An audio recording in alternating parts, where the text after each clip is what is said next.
دايما بيكون عندنا سؤال في اللغة الإيطالية، ازاي نقول الواحد مننا محتاج 1,000,000 جنيه. هنا في إيطاليا الناس بتاكل كويس. الصيغة اللي ببين فيها أهمية الحدث ومش مهم مين بيعملها، دي عندنا في اللغة الإيطالية حاجة اسمها لا فورما impersonale. أنا عمر من أكاديمية عمر إيطاليا، والنهاردة هنشرح لا فورما impersonale. يلا بينا.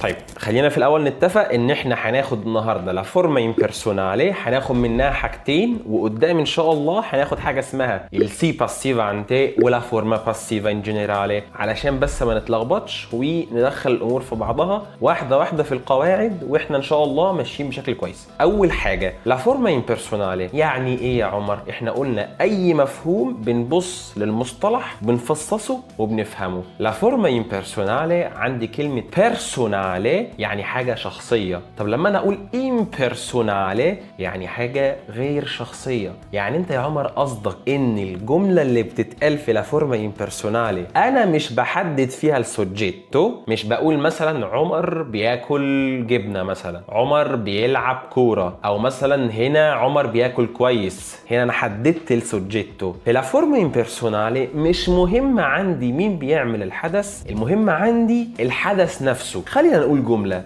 In Italia si mangia bene. الناس هنا في إيطاليا بتاكل كويس. بص كده في الجملة، الأهم عندنا نقول مين بياكل ولا الفكرة إن الناس بتاكل هنا كويس؟ يبقى احنا هنا الفكرة إن الناس بتاكل كويس والحدث اللي بيحصل. دي بشكل بسيط جدا لا فورما امبيرسونالي. طيب أول حاجة هناخدها حاجة اسمها سي امبيرسونالي. طيب يعني إيه السي امبيرسونالي؟ اللي احنا لسه قايلينه كل دوت، بس هنقول الطريقة والتركيبة بتكون عامل ازاي. دايما السي امبيرسونالي بصرفها مع لا تيرزا بيرسونا سينجولاري. يعني مثلا الفيربو مانجاري بقول سي مانجا، الفيربو مثلا بارلاري بقول سي بارلا. دايما بصرفها مع لا تيرزا بيرسونا سينجولاري. خلي بالك ان معنى الجمله ما ينفعش يكون ديفينيتو، يعني ما ينفعش يكون محدد السوجيتو يكون ديفينيتو، لا لازم يكون جينيريكو انديفينيتو بشكل عام. بقول لك مثلا qua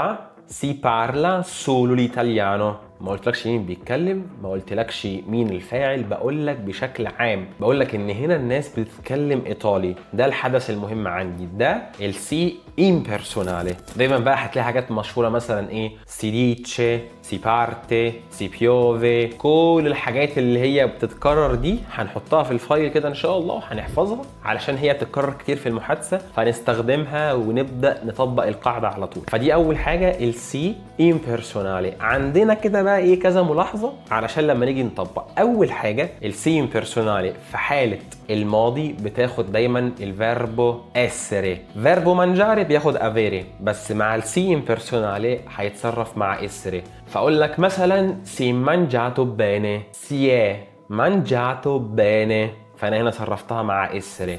طيب فاكرين اي فيربي ريفليسيفي؟ طب افرض انا مثلا عايز احط فيربو ريفليسيفو، طيب هحط سي ديفيرتي مثلا، فيربو ديفيرتيرسي، سي ديفيرتي. طب ما هو يا عمر كده في سي، وهحط السي امبيرسونال يبقى سي ينفع؟